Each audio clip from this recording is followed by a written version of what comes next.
The high C has always tasted great, but now it tastes even better because I missed it so much deal. There's a deal for every moment on the McDonald's $1, $2, $3 menu. Order ahead on the McDonald's app and get all your favorite soft drinks like the High C Orange Lava Burst for only $1. Ba-da-ba-ba-ba. McDonald's. I'm loving it. Prices and participation may vary. Cannot be combined with any other offer or combo meal. Checkers 2 for $10 Big Buford or Mother Cruncher combos are here. With your choice of 2 Big Bufords made with 100% beef patties and melted American cheese. 2 classic Mother Cruncher chicken sandwiches made with crispy white meat chicken and our signature squawk sauce. Or 1 of each with 2 orders of our famous seasoned fries and 2 refreshing drinks for just $10. This deal is as big as your day is long because double shifts call for double the delicious. After all, you've earned it. 2 for $10 Big Buford or Mother Cruncher combos only at Checkers.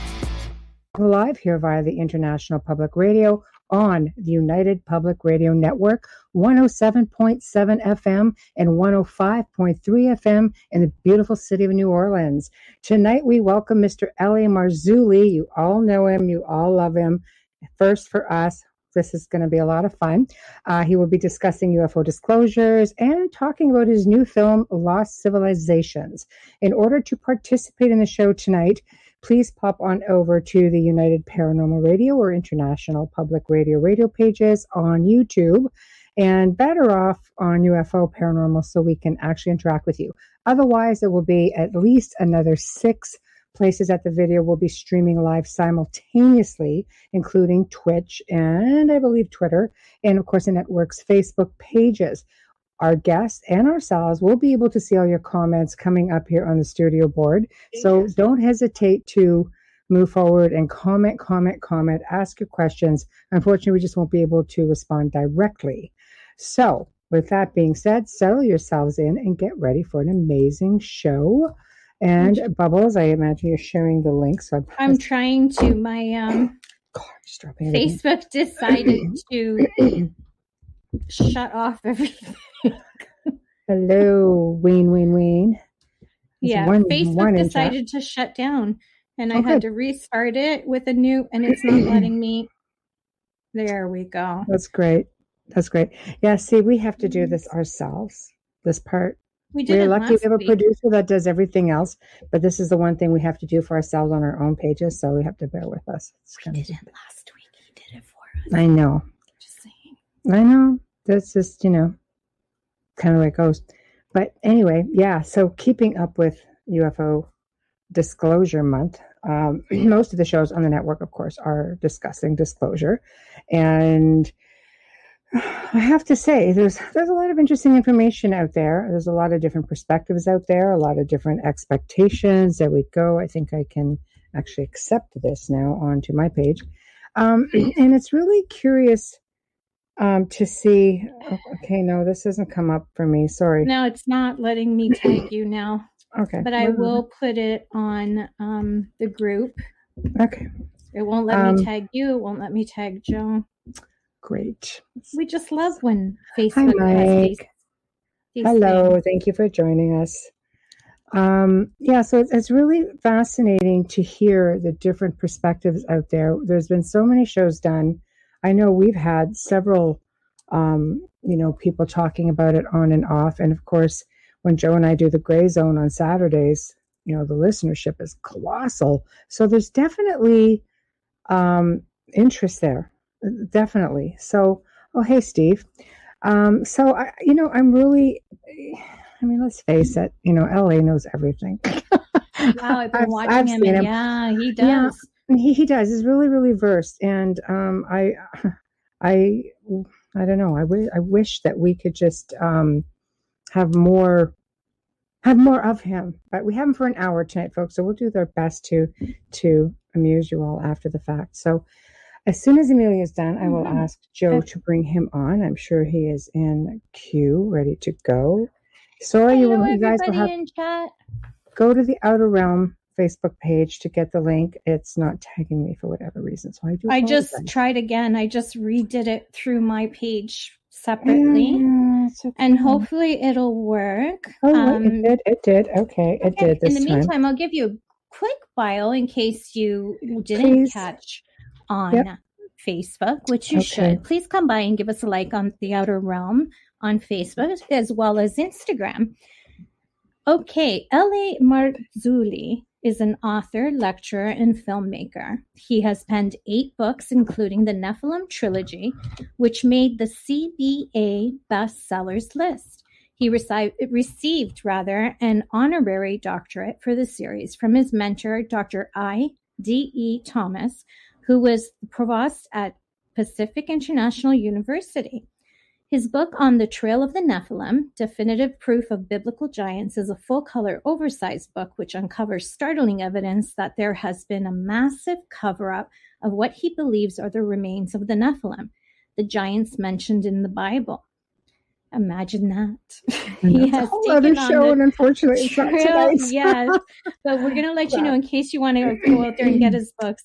He has taken on the trail of the Nephilim and created a film series that continues his research with interviews from people in their specific field of knowledge. Where the book left off, LA continues his research and is on the trail. Yep, he has his own YouTube channel, so you can catch all his shows, as well as if you go to our Facebook page, you can catch his website link and see his film. It's really, really good. Fantastic. So, Joe, when you're ready, we'd like to welcome in Mr. L.A. Marzulli. There he is. Hello. Hi, how are you? This is so weird. How are you? Thanks for having me on. Appreciate it. Oh, my gosh, it's a pleasure. We've been anxiously waiting. It's an honor. It's so hard because you have so much stuff to talk about. It's just so overwhelming, and of course the producers try to stick to the disclosure. Great. See right there. I saw that and I got really excited. I'm like, we will stick to the dang disclosure thing, Joe. I've been watching you all day on YouTube. Okay. I have. I love your show. I think it's fantastic. It's great for people like me who are still, just past dipping their toes into this, and you give great insight, and it's such an education, and I love your energy because it's similar to mine. So anyways, yeah. Thank you so much. It's such an honor. I'm just neutral. Yeah, I totally get LA's energy on the show. I'm just like, yep. So, wow, how are you? I'm really good. My brother and I played golf today. We haven't seen each other since COVID. Nice. About 18 months, he flew in to Oklahoma from Cape Cod, and we played some golf today. It was great. We did my daily show, played golf, barbecued, had a wonderful dinner. Oh, that's nice. Good for you. Really cool. That explains the tan. You didn't have it on yesterday's show. It explains the tan. Yes. Being out in the sun. I don't know. We're still locked down, so we're not out of where are you? Plague jail yet. Ontario, Canada. We're streaming out of New Orleans. I know. That's off the charts crazy. I know. Terrifying. Yep, there's only 25 cases in the city that I live in, and we're locked down. I'm just saying. It's absurd what's going on up there. And the good people of Canada need to coalesce and go, you know what, we're not doing this anymore. And until the people rise up. We've been trying. It's just when you rise up, it's an $850 fine when you rise up. It's like Joe says, you guys all have to come up and save the Canadians. Well, I mean, that's the thing. And, nobody has any guns because they rounded them all up. So there you go. I mean, people don't understand that. You have no guns. It's very difficult to get a gun in Canada. We all know. Oh, no, it's not. Actually, no, it's not. That's another show. Okay. All right. Corrected. Not difficult at all. Oh, yeah. That's just good times. Let me just say I was watching your show and I went, just like that. I'm watching a YouTube show. It's like exactly like that. What he said. That's it. Yeah. You won't even imagine the hate mail I get. I probably get about 100 plus messages alone just on Facebook. Wow. Alone. Oh, yeah. That's just a day. So never mind the hate mail. I really try to, like I say, just kind of behave myself because I'll be on my best behavior. It doesn't take much for the fans to just like, what? You've got your... Yeah. We forward it all to the producer. Don't worry. Yeah. I wish I could. Disclosure. I'm just really didn't know where to start with it, but you've written a book on it. You're obviously extremely versed on it. I'm just going to let you take it And whichever direction you want, we're going to follow along because I want everybody to get as much out of our time with you as possible. This is free. The DVD is, and if you want to buy the hard copy DVD, you got to buy it. But we have, this is horrible the way to start off, but you get the book and the DVD half price. It's a two. Nice. So, right? I can't do any more than that, but you can watch the DVD for free by going to streaming.lamarzulli.net. You can download it. You can watch it for free. Why am I doing this? Because I truly believe we are in a window of time which is literally unprecedented. We've never seen anything like this. In 2017, Commander David Fravor, former F-18 pilot, was on Tucker Carlson's show.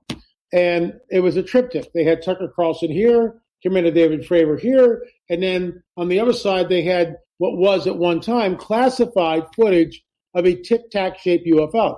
This is December 2017. I fell out of my chair. That was disclosure. And it begs the question, who has the power to call up Tucker Carlson's producers and go, hey, Tucker Carlson's producer, we want Commander David Fravor on next Friday to talk about UAPs, UFOs. Right. Who's Commander David Fravor? Well, he doesn't have a DVD, doesn't have a book. He's an unknown guy, but he will be on your show next Friday. Who's got the power to do that? And that's exactly what happened. So Fravor comes on, Tucker does the softball interview. Commander David Fravor, when asked, what do you think this was? Fravor looks right at the camera and says, whatever this was not from this earth. All right? That opens the door. That's the first rung on the ladder of disclosure. So it's pretty much already started. Forget the June deadline. This is pretty much already going on. Well, I mean, this is 2017, and when they came out with that opened the door. Since then, we've had more and more people. We're probably on the 7th or 8th rung. It depends on how you want to count it. The bottom line is when our government, the Pentagon, says we have in our possession off-world vehicles not made on this earth. This isn't, coast to coast. It's not George Norrie. It's not, some UFO guy like me talking about it. This is the flipping Pentagon saying we have in our possession vehicles not made on, and immediately begs a question. Well, if the vehicles are not made on this earth, where are they from? And more importantly, who are the entities that are making them?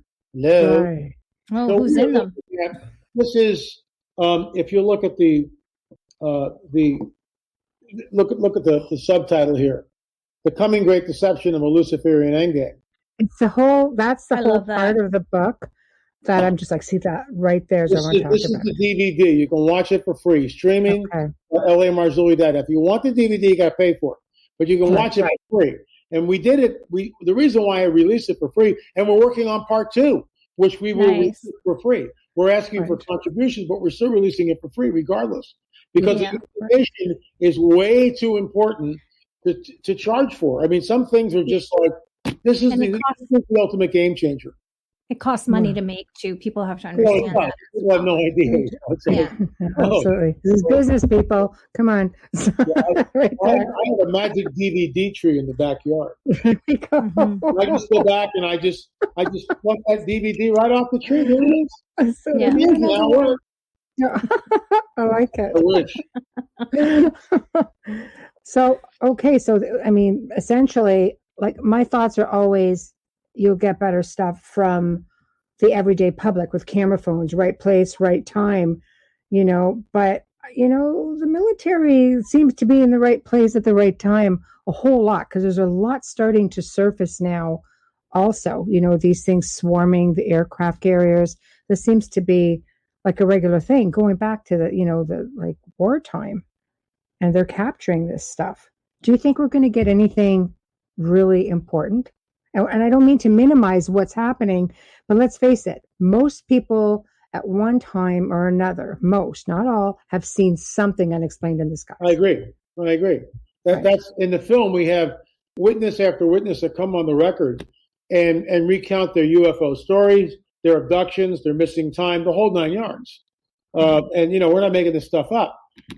Unfortunately, many people are at worst asleep, at best ambivalent towards even examining the phenomenon. Look, I've been banging this drum for 30 years, folks.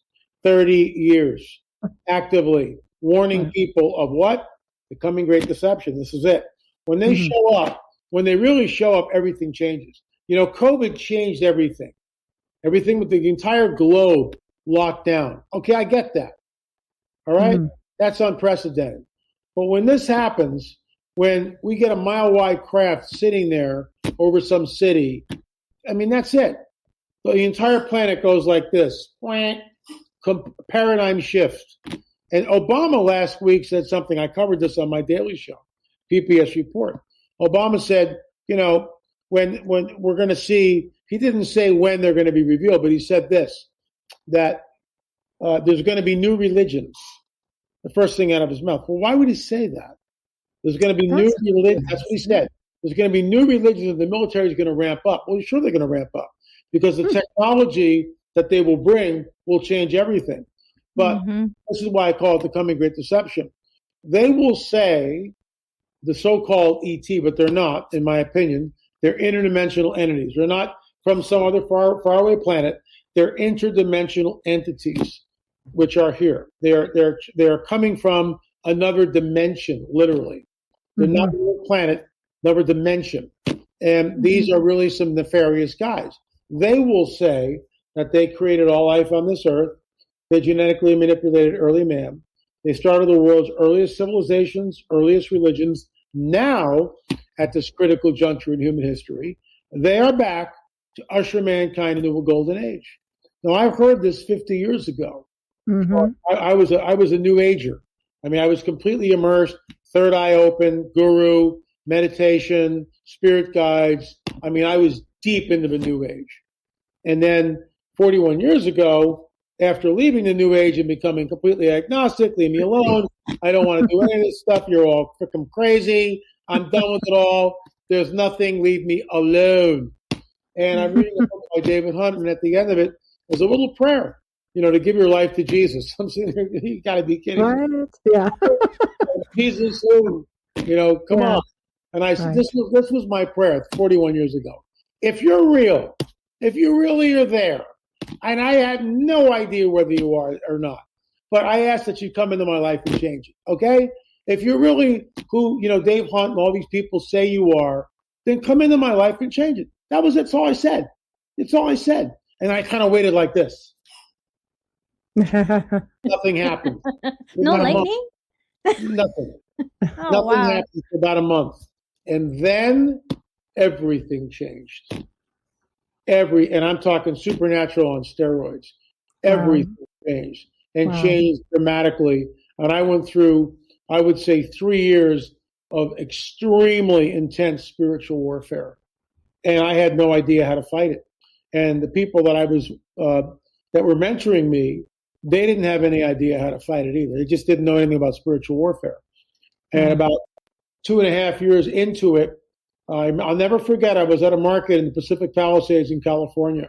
I was working construction. My mentor, Wayne Kendall, who I dedicated the Cosmic Chess Match to, he was out in the parking lot. And, I would go into a market, and my senses were so wired and so open that I could spend about 5 minutes in a market, and that would be it.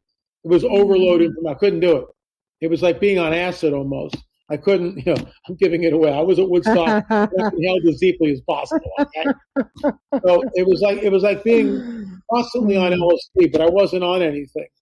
My senses were just wide open, and I was open to everything, both good and both bad. I mean, and I remember seeing this it was a market where you put your stuff on this turnstile that went this way.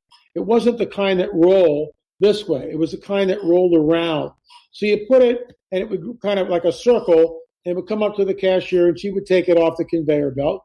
And then that conveyor belt, which was a circle, would go underneath and then come back out.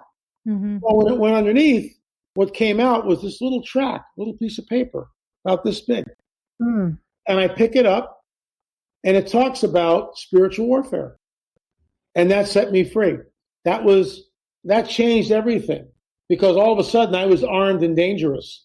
And I continue 41 years later, or 40 years later, whatever, 39 years later, to implement that spiritual warfare. Because we are at war. We are at war footing. The entire planet is at war footing. by an enemy who's incredibly nefarious, malevolent, and wants to basically destroy every human being on the planet if he could. And so that's where we are, and that's why we see what we see is going on. Mm-hmm. And that's why when they show up, this is the coming great deception and the Luciferian endgame. So why is it deception? Well, the biblical narrative, the guide, which I call, by the way, the guidebook of the supernatural. So, you can say Bible, and immediately everybody goes, sorry, not listening, time out, change the channel. I get that. But when I say guidebook to the supernatural, people listen. Guess what? That's what that book is. Mm-hmm. It's the guidebook to the supernatural. But right. You need the key to crack the code. If you don't have the key to open it, you can read it till the cows come home and you'll never get it. Once you got the key, it begins to open up. And it's like, it truly is like another layer of an onion, another layer. It's like full of codes too, like it's full of codes. Code breakers have been like amazed because some of, like you say, getting the key, hidden messages. Yeah, there are. And there are prophecies which were there thousands of years, which made no sense until we arrive in modernity. And then we kind of go, oh my gosh, it's happening. This is now. This is now. But for 2,000 years, or almost 2,000 years, in some cases longer, these prophecies just lay dormant, and no one knew what they meant. And now, for those of us who travel in this and study it, we've got to go, we're just like, can't even believe what we're looking at. Mm-hmm. So, that changed my life. That's 41 years ago, and it set me on the path that I'm on now. Mm-hmm. But these entities will say, once again, they created all life on this planet, genetically manipulated man, started the world civilization, started world religions, critical time, they're back. Well, that is the deception, because the guidebook of a supernatural says, very succinctly, that all things were made through him and by him, and for him, and he holds all things together. I mean, that's an absurd statement to make, that all things were made by Yeshua, by Jesus. Mm-hmm. That's what it says, that he created all things. All things were made by him and for him. He is before all things, and he holds all things together. That is the most absurd statement you could possibly ever make. You go, LA, that's ridiculous. I can't possibly believe it. Okay, don't believe that. So now the alternative is, this is the great deception, that Darwinism, it just happened by chance over billions of years in primordial slime. Somehow we get the complexity of the deoxyribonucleic DNA molecular structure, and poof, we get life on the planet. Sorry, not buying it. And the neo-Darwinists know that it's bogus. Remember, when Darwin put forth his theory of evolution, he had no idea about DNA. DNA wasn't discovered until the 20th century by Watson and Crick. And they didn't discover it. They just happened to have the right type of tools that went, oh my gosh, look at this double helix of life. That's why our ministry is called Spiral of Life, which is the double helix. And what I did is I took Michelangelo's finger of God and I put the DNA helix. That's clever. Yeah, it's really clever. That's really cool. So that's why it's a spiral of life. So there's two choices a person can have. One, that all this happened by chance. Two, that there's some creator somewhere that created this. So when Ben Stein, in his movie Expelled, sits down with the premier evolutionist Richard Dawkins, and Dawkins is really a smart guy, a lot smarter than I am. I mean, I can't compete with him. His computers were way better than my computer. Okay, I can kind of hold my ground maybe. So Stein goes, well, how did you think this all happened? Where did the first self-replicating molecule come from? And Dawkins has no answer. He says, well, we don't know. No one knows. And he's right. He's intellectually honest. No one knows. And so Stein throws him sort of an intellectual lifeline. Well, how do you think it might have happened? And basically, he's telling us Star Wars. He says, well, it could have happened. I'll do my goofy English accent. Well, I suppose it could have happened like this. Like a long time ago, in a galaxy far, far away, that some advanced race of extraterrestrials might have created us and then seeded us here through the galaxy and created all life on Earth. Thank you. Well, I mean, okay, you can believe that. You can believe anything you want to believe, but that's absolutely utterly preposterous. I'll go with the Guidebook of the Supernatural. Why? Because there's a thread of prophecy in that book, from the first book to the last book, from Genesis to Revelation. There's that thread of prophecy that's there, which is written a priori with great specificity and calls out things that are about to happen. Israel is a perfect example. I will regather you from the four corners of the earth and reestablish you in your ancient homeland, never again to be removed. So if Israel gets kicked out of the homeland, okay, then I'm going to have to rethink everything. Shit will go down. Right? And against all odds, all odds, they're still there. So why? Because prophecy tells us that. That's why. So you're going by, let's say, version 2 of the handbook. What about version 1, which speaks of how the gods made men in their image? Right. Like, it speaks of multiple gods. And there's so much in there. You've got the story of Enoch and Ezekiel.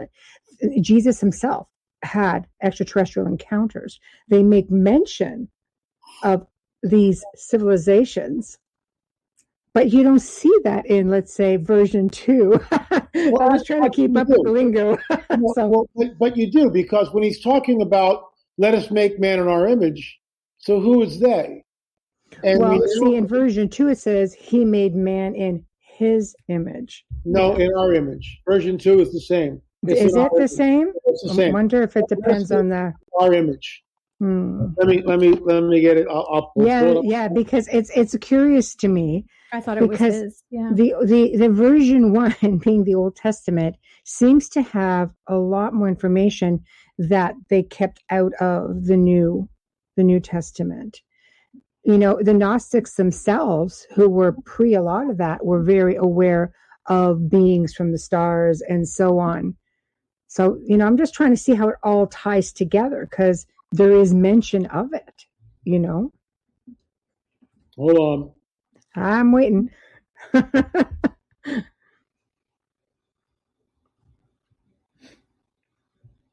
can't see. Okay, wait a minute. In our image. Okay. I'm kind of wondering if it's one of those Mandela effect things, because what it is this. People don't understand that when they're doing that, some of this is cloaked and hidden, and it's slowly revealed. In our image is the aspect of the triune God. You've got Father, Son, Holy Spirit, Holy Ghost. Still one person. I have trouble understanding. Checkers 2 for $10 Big Buford or Mother Cruncher combos are here. With your choice of 2 Big Bufords made with 100% beef patties and melted American cheese. 2 classic Mother Cruncher chicken sandwiches made with crispy white meat chicken and our signature squawk sauce. Or 1 of each with 2 orders of our famous seasoned fries and 2 refreshing drinks for just $10. This deal is as big as your day is long, because double shifts call for double the delicious. After all, you've earned it. 2 for $10 Big Buford or Mother Cruncher combos, only at Checkers. Hey, Carlos, bienvenido a Site One. ¿Recibiste mi orden? Claro, te van a cargar la troca. Un cafecito, una donita. ¿Y la figura? Pues que se quede redonda. Site One no solo es el distribuidor más grande del país de productos de landscaping, irrigación y luces. También somos un amigo en quien contar. Valoramos a nuestros clientes latinos porque son una fuerza mayor de esta industria a través de esfuerzo y sudor. Por eso cuando estás en Site One, estás entre amigos. Site One, juntos más fuertes. Understanding how all that works. I mean, I really do. I don't get, how can a little weasel like me with a finite brain figure out someone who is actually 3 persons in one? It's like, I can't possibly get my head around it. I heard me say in his image, like singular. So it's like, I keep on, okay, which version? Maybe you're thinking our Catholic upbringing. Well, that's it. Let us make man in our image. So in the garden, who was walking with Adam and Eve? It's the pre-incarnate Christ. It's the pre-incarnate Jesus. Right. Who is the captain of the host who appears to Joshua? It's the pre-incarnate Christ. Who is the one out of the 3 so-called angels that appears to Abraham and says he lets the other two angels go. But he sits there and he dines with Abraham and tells him out, you will be a great nation. When Joshua encounters the captain of the Lord's hosts, that entity says, take off your sandals. This is holy ground. Angels don't do that. Right. Captain of the Lord. The Spirit of the living God, I know it sounds woo-woo, but it's all over me right now by saying this, because that's the truth. So what we have, and then Jesus says something. And if I don't go, if I don't leave, then the Holy Spirit will not come and indwell you. When that happened 2,000 years ago, that changed everything. It changed me 41 years ago. All right. And that's something that you can talk about it till you're blue in the face. But let me put it to a simple analogy. Let's say you've never been in an airplane. And I tell you, wow, it's amazing. We go down the runway, we take off, and all of a sudden we're above and you can see the ground. And then we're high up and you can see cities and landscapes. But if you're never on the airplane, it's just head knowledge and you never experience it. Well, the Spirit of a living God came into those people 2,000 years ago, and that changed the entire planet. That's what did it. And that's what happens today. And it's free. And it's not, it's not some religion or, monks with funny haircuts or rosary beads with stained glass windows or incense stentures or, robes and all this nonsense. Nothing to do with anything. You ask and he comes in and he will indwell you. Of course. When he does that, your life changes. I mean, look at me. I'm 41 years into this and I'm in the candy store. I can't even believe what he's done in my life. So it's a relationship. When I say I was tingling, this has happened for about 8 months now, something new. And I'll just tell you a story. It's very personal, but, of course. Maybe it will help people come across the line. So it's 3:00 in the morning. I'm in the trailer in the Santa Monica Mountains. My wife's next to me. She's asleep. I'm awake and I'm praying. This is what I do. When I wake up when he wakes me up at 3 a.m, it's like, can we do this a little later in the day, please? You're worse than a rooster. Come on. Right now. Yeah. So, okay. So I'm sitting there and I'm going through the whole litany. I'm laying on my back, my hands are raised, and I'm in worship. I'm worshiping him. And I'm singing this song, I raise a hallelujah in the presence of the enemy. I raise a hallelujah louder than my unbelief. I raise a hallelujah. My weapon is a melody. It's a song. I raise a hallelujah. Heaven comes to fight for me.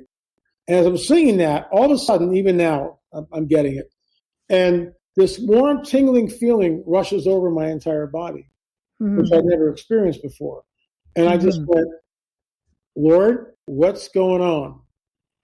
And I was reassured, this is from me. And since then, every day, even now, it's like if I am talking about him or if someone, it's like that rush, that warm feeling right now, there it is again, will overtake me. And when I'm learning, I'm just learning it. I'm not sure where it's going yet. But when someone says something that's the truth, or they'll quote something from scripture to me in the course of a conversation, boom, he manifests. And I know it's going somewhere. It's none of my business where he's going to take me with it, which is that's part of the journey, right? That's part of the journey. That's part of the mystery.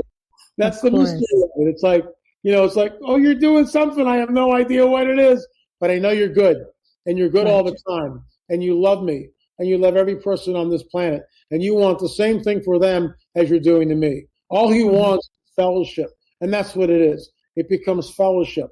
And when we accept that, then he comes in and our lives change. He will change your life. I mean, there's no doubt about it.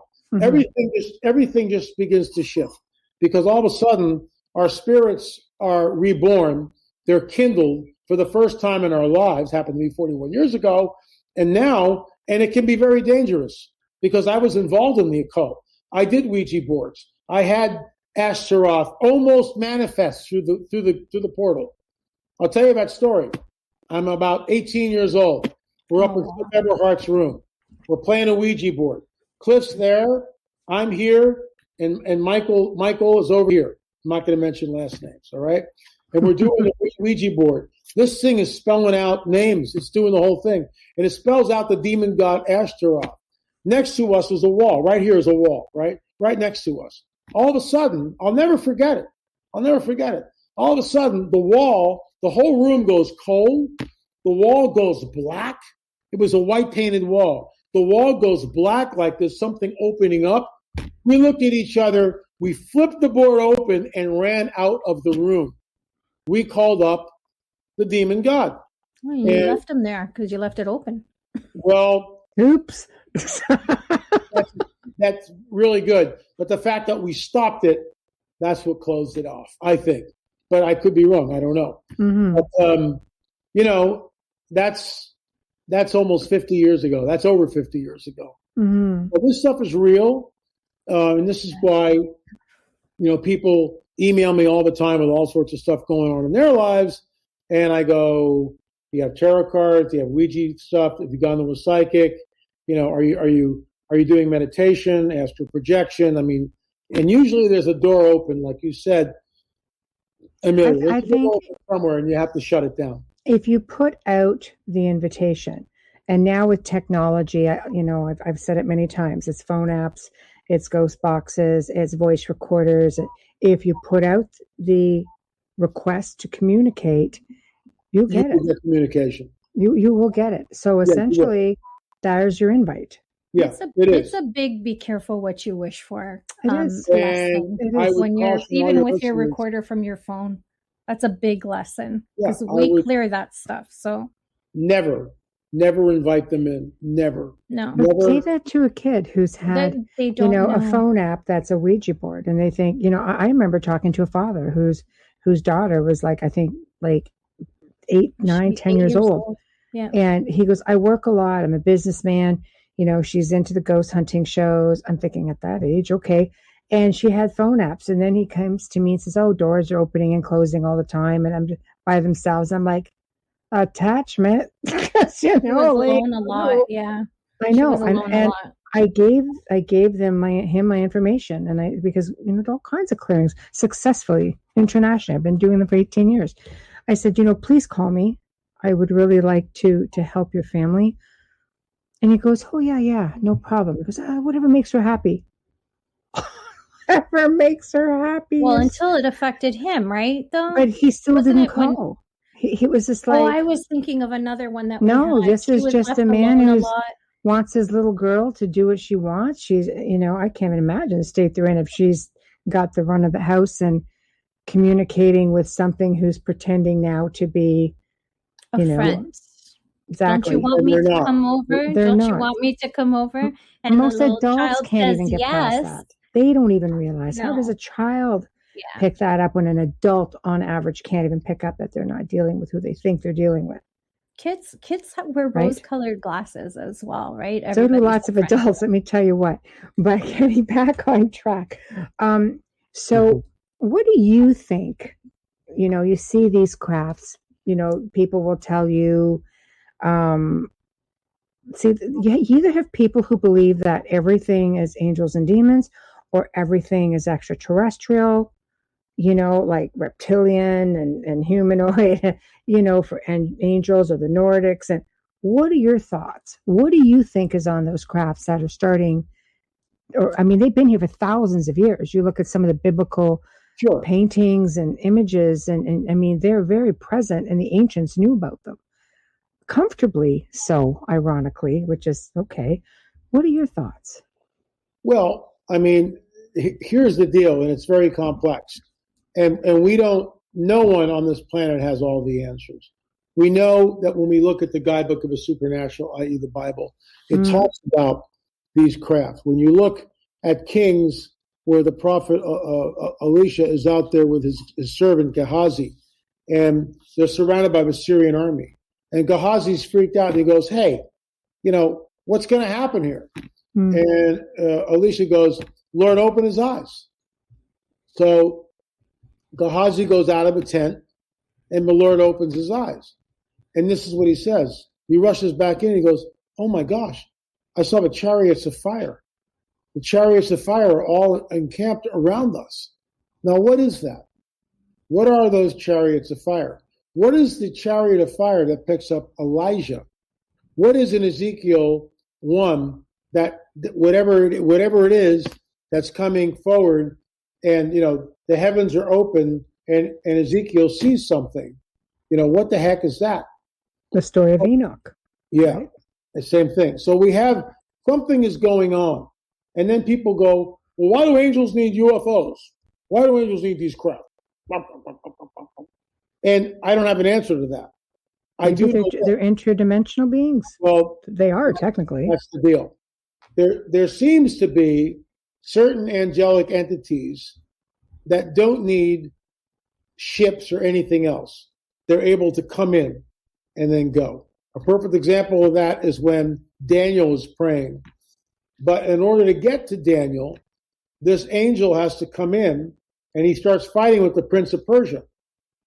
And he can't get through. He's got to go back and get reinforcements, and they fight, and then he gets through. And he says to Daniel, I was dispatched the moment we heard what you asked for, but it took 21 days to get here. And you kind of go, wait a minute. It's one of the few places in the Guidebook of a Supernatural where we get a glimpse of the heavenly war, of the ongoing battle, the war in the heavenlies that is taking place as I speak. It's invisible. So this angel, this messenger, this powerful entity, and when he appears to Daniel, Daniel goes, and I fell on my face. In modern day vernacular, that's called a face plant. So Daniel goes, boom, right on the ground. And so does everybody else who encounters these entities. Why? Because they're incredibly powerful. And we're not equipped to stand in their presence. We're just not. So this angelic messenger goes over, and he helps him up like 3 different times. He goes, "Dad, it's okay. Sorry." He's like, "Oh, I hate when that happens. I'm sorry about that. Here, let me help you up." And then Daniel finally stands up, and he goes, first he's on all fours, then he stands up, and he's woozy, and the angel goes over and embraces him. I mean, it's just like, read that chapter. It'll blow your mind. Because that's what the Guidebook of a Supernatural is about. And probably most of your listeners never heard that. Why does that angel, that entity, angel just means messenger. Why does that entity, which is a good guy, why does he take 21 days to get to Daniel? Why does he have to go get reinforcements? And here's what's interesting. How are they fighting? How does that angel and the reinforcements fight against the Prince of Persia and his minions? We're not told. Flaming swords, balls of light that they throw each other. I have no idea, but something is going on, and we're not told what it is. But there is a battle, and this angelic entity is able to finally get through. And it also begs the question, well, why can't he just do an end run? Why can't he just go 1,500 miles, to the east or to the west and sneak in that way? No. And this gets into gateways and portals and ley lines and openings and grid lines. It's all there. He has to go, in order to reach Daniel, he has got to go through this portal. He has to go through this gate. And that gate, that portal, is manned and literally owned by the Prince of Persia. Here's something to think about. That entity has never been deposed. Just think about that. Where is Persia? That's Iran. Look at Iran today. Look at their civilization. Look what they do. That prince of the power of the air has never been deposed. It's never been taken out. It's never been totally eliminated. It still controls the area. I'll tell you a story. So the Lord, and this is how he works with me, and he works differently with everybody. I mean, it's just, this is how he works with me. So my wife, Peggy, is in the bathroom on a Sunday morning, putting on her makeup or something. I'm in the bedroom, minding my own business, trying to be patient. Well, how that goes, right? But I'm not. Yeah. And I'm not at all. It'll last longer if you don't talk. We got your back, Peggy. Thank you. Appreciate it. Always. and I'm in the bedroom waiting, and the Lord gives me one word. It's 2017. The Lord gives me one word. And after that was about 38 years of walking with him. I know his voice. And he just goes, Fatima, just like that. Fatima. And I go, oh, wow, Fatima. And then the light bulb goes off. Oh, my God, it's 2017. It's the 100-year anniversary of Fatima. Oh, my gosh. I've been asleep at the wheel here. I walk into the bathroom and I go, guess what? We're going to Portugal. We're going to make a film on Fatima. And she looks at me like I got three heads at this point. That's nice, dear. Right? What? Where'd you go? Oh, I'm like, I'll get the bags. The whole deal. Well, we started the proceedings, and it was just like total favor.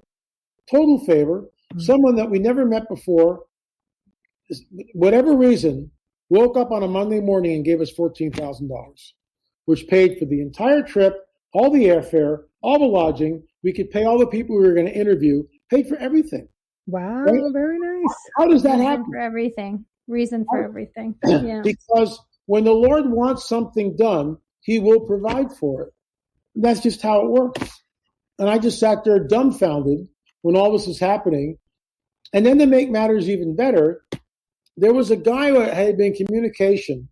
And, Miguel would write me 3 times a day on email from Portugal. Miguel, can we just make it one email every couple of days? No. and he would write me, go, of top importance, you must read this. So then you have to read it. You feel obligated. Right. And I write Miguel and I go, hey, Miguel, we're coming to Portugal. Do you have anyone that can help us with this? He hooks us up with Francisco Carrera, head of Exopolitics Portugal, who knows all the researchers, all the books that I've read. Joaquim Fernandez. What's her face? Oh God, I hate when this happens. Joaquim Fernandez. He had 10 or 12 people lined up to be interviewed. He was our producer in Portugal. Nice. What are the odds of that? I don't believe in coincidence, so I definitely think it's Fina de Armada and Joaquim Fernandez. Fina de Armada was the one that blew the whole lid off of Fatima. And then we got to meet Fina's daughter. We interviewed her. We interviewed Joaquim Fernandez.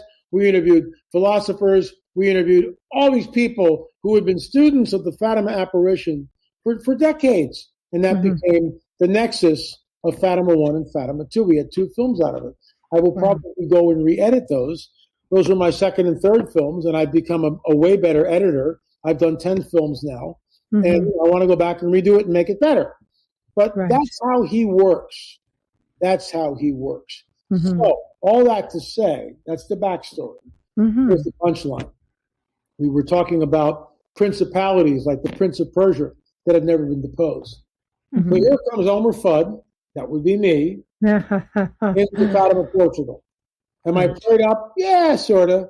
Is my wife prayed up? Yeah, sort of, right? I get hit one night at 3 o'clock in the morning. It's always 3 o'clock in the morning.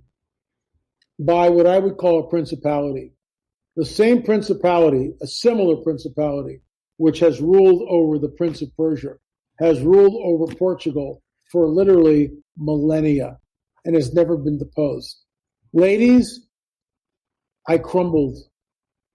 And I mean it. I sat there curled up in a fetal position going, I'm on the next airplane, Lord. I'm out of here. I can't do this. You got the wrong guy. This is bigger than I am. I can't do this. Well, the Spirit of a living God, the Holy Spirit speaks to me.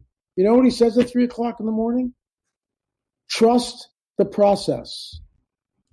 I would have been like, just sleep on it. Is everybody else up there? Trust the process? Right. Are you flipping kidding me? Trust the process. I'm in a fetal position, slammed down on the bed. My legs are curled up. I'm going, hey, leave me alone. Right? I'm getting hit with stuff, and I can't turn it off. Can't. All of a sudden, peace returns. The Lord intervened. Pushed the thing away.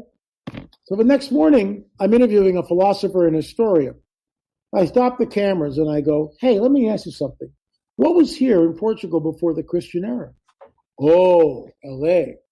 The goddess Mora, the mother goddess. She's still here. In fact, there are serpent cults That's all right. over northern Portugal that That's are right. still active today. It's always the serpent. Well, who is Mora? Well, Mora would appear as a beautiful woman. Hello. And then when she lured the men in, she would turn into a serpent and eat them. The goddess Mora. That's the principality, in my opinion, that is over the entire area of Portugal. There's no doubt about it, in my opinion. Just like that principality in Iraq or Iran has never been deposed.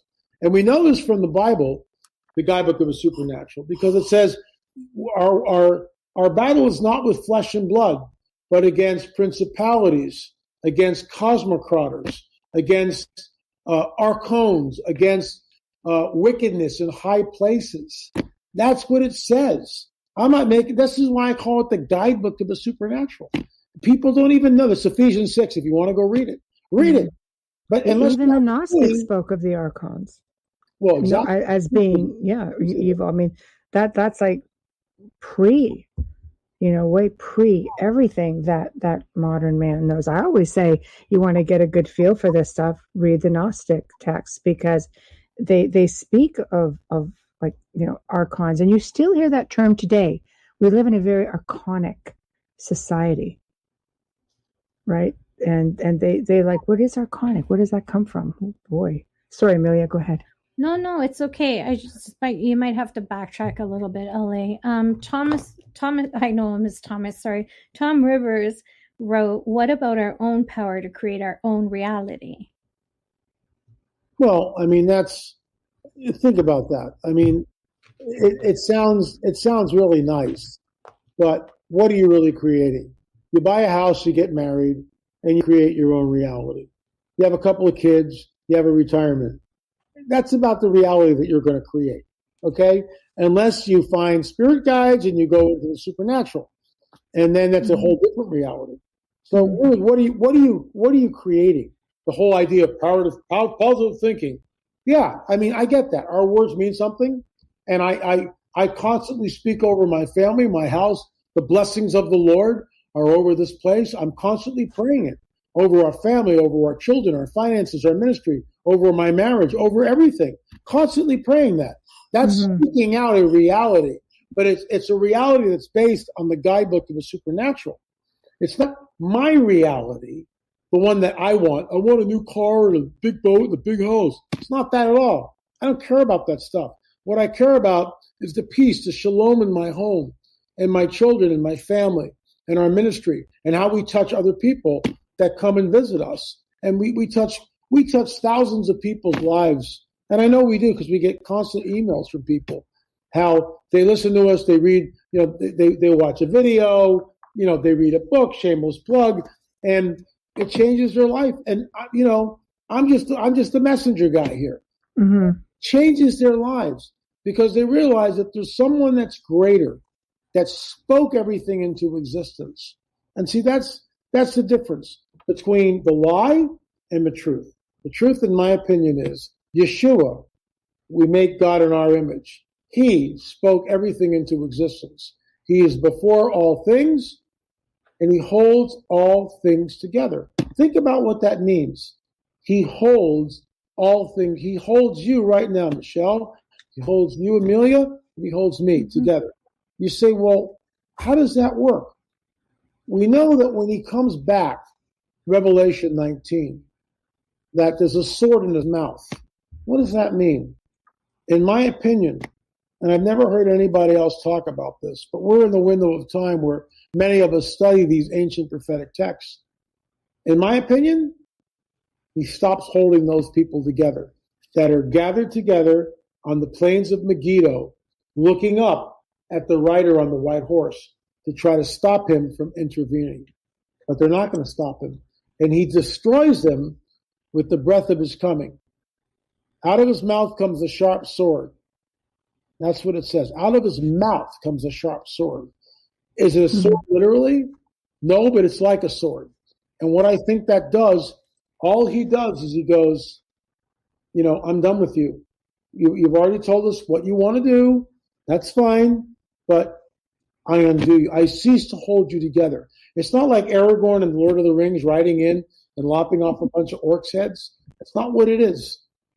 And the armies of heaven followed him on white horses, dressed in white linen, pure and clean.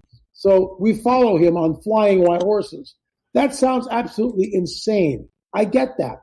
But that's what Scripture says. And you want to know something, ladies? I've been there. 41 years ago, he took me, not in a vision. I was there for 3 seconds. In the body, out of the body, I can't tell you. I was there for 3 seconds. So I'm getting ready to go to sleep. I'm living alone. I'm a brand new Christian. I have no clue about what Revelation is. No clue. I'm being hammered by the enemy. You know, I'm wide open to everything, both good and evil. All sorts of stuff happened in that 3-year window. All sorts of stuff. And so all of a sudden I find myself on the back of a white horse. No bridle, no saddle. I'm holding onto the horse's mane. And we're riding. And I look to my left and I see that the armies of heaven are stacked. Like level 1, 2, 3, 4, 10, 20, 30. And it's in a horseshoe shape. Streaming only on Peacock. John Wayne Gacy killed 32. Straight from the killer's mouth. They want you to believe that I alone committed these murders. The new gripping 6-part documentary series, John Wayne Gacy, Devil in Disguise. All episodes streaming now, only on Peacock. You know what's nice? You could drive to Whataburger right now if you wanted to. Yeah, you could hang a Louie, talk to Reggie at the counter, and get a freshly made 100% beef double meat Whataburger with melted cheese and fresh cut veggies on a 5-inch bun. It's just the delicious freedom you have living in the land where there's Whataburger. Of course, some people aren't in that land. I wonder what they're doing right now. Probably thinking about a road trip. Good thing it's so close you can taste it. Good thing there's Whataburger. And the rider on the white horse, who is Jesus, is in the center of that horseshoe. And all around him are the armies of heaven. And I'm looking down, and all the horses are staggered where every eye can see him. Now, I don't know what I'm looking at. I have no idea. I've never read Revelation 19. There's no bridle, no saddle. I'm on the top right flank, not the top, but somewhere, I don't know how high it went, but I'm on the right flank, about 8 rows back from the front. That's where I am. I know where I am. I'm only there for 3 seconds. Second 1, hands on the mane. Second 2, rider on the white horse. Second 3, I look up. The guys in front of me are really big. I mean, like 4 or 5 times the size of me. They're really big guys in the front row. And we are all riding, not like this. We're riding down. I'll never forget it. And I was back in my room like this. And I went, what was that? And the next day, I had a counseling session with my first pastor, Pastor Fred Nicholas. And I said this is what happened to me last night. And he looked at me really strange and he goes, have you ever read this? And he turns to Revelation 19, and there it is. And, until recently, I wasn't able to even read it without weeping. I couldn't read the scripture. I got it memorized now. I couldn't even read it without being incredibly emotional. Why? Because I was there. It's that visceral. So why does he, give some people these things and other people? I don't have any answers to anything. All I know is that, in my opinion, this is super reality. And what was written will come to pass. What was foretold is unfolding. And I can't say it any clearer than that. It's all there in the guidebook of the supernatural. And, you mentioned the Gnostics. Well, the Gnostics, the Nag Hammadi text, I mean, I get that. And they, kind of funky stuff. The Book of Enoch, that's a different deal. Is it part of the canon? Not really. But certain parts of the Book of Enoch are in our canon. So I look at that. I've read some of the Nag Hammadi texts. I know what they say. And it kind of flips everything a little bit. It just kind of goes. It's a different perspective, and it does talk about everything pre-Christianity. These were still people who believed, but they're just, I think, like many of the ancients, they just opened their minds and they were aware of the stars. They were aware of the constellations. They were aware that there was life. They didn't limit themselves to just life on this planet. They believed that their creator, God, created many different beings. And why not? Like, why do we limit ourselves to thinking, no, it's just all about us on this planet, when we already know there's more to it than just this planet? And if this creator created life and a galaxy and a universe, then would he not have created life for all these places also? And would that life not eventually come together? And that's a very interesting question. I remember speaking at a conference right before COVID with George Norrie up in California. And he asked George, the panel, Nick Redfern's there, Nick Pope is there, Michael, whatever his name, is there. I mean, George is there. The whole panel is there and all the audience. And he goes, how many people believe in extraterrestrial life? Every hand in the room goes up. How many people don't? Right. And George figures that no one's raising their hand. And then someone, LA's got his hand up, and George looks at me like, what? What's wrong with you, LA? Right. Said, first of all, nobody knows what this is. Nobody. Nobody has any idea of what this is or where we are in it. If the universe is analogous to the United States of America, is planet Earth in Walla Walla, Michigan, Duluth, Minnesota, Dallas, Texas, Los Angeles, we have no idea where we are. We also have no idea, and I went on for about 10 minutes.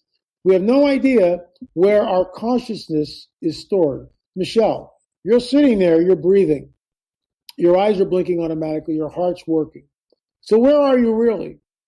Where is Michelle right now? Who is she and where is she? You're in your little biological bodysuit, just like Amelia, just like me. Damn it, I'm in a matrix? Are you telling me I'm in a matrix? Hold on. Okay. We're all in this little biological bodysuit. Okay. It was pretty good most of the time, right? Right? Right. It holds out pretty well.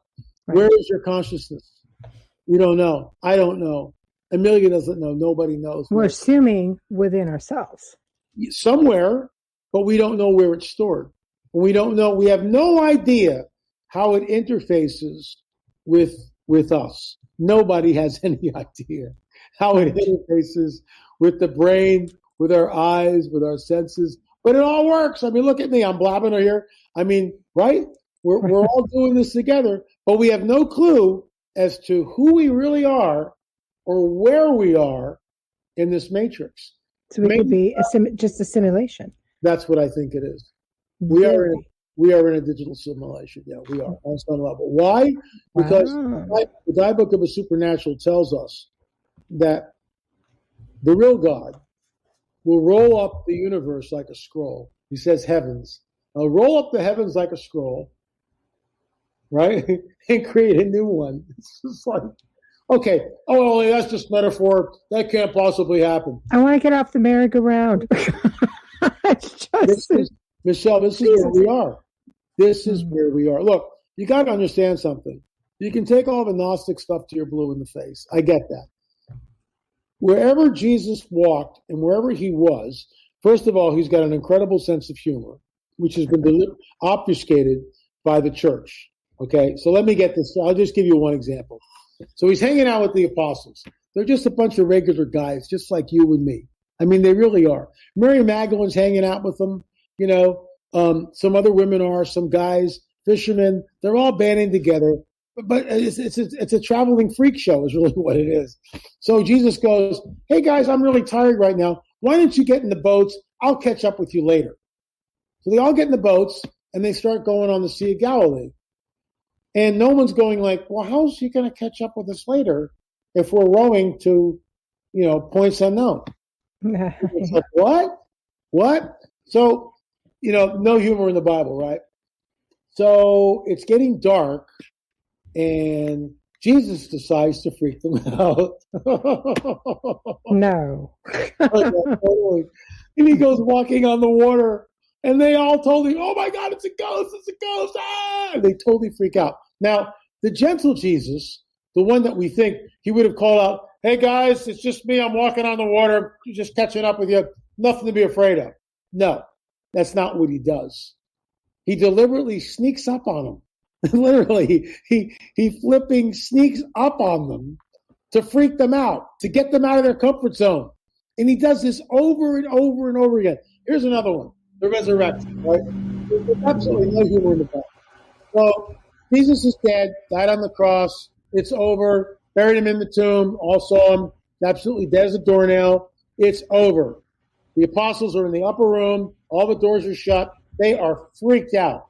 They're terrified because they're going, we're next. It's over. They're coming for us. This is it. So they're trying to figure out what to do. So once again, the gentle Jesus, the one who's very sensitive, hey guys, it's me, Jesus. I've just risen from the dead, and I'm going to come in now, okay? Please don't be alarmed.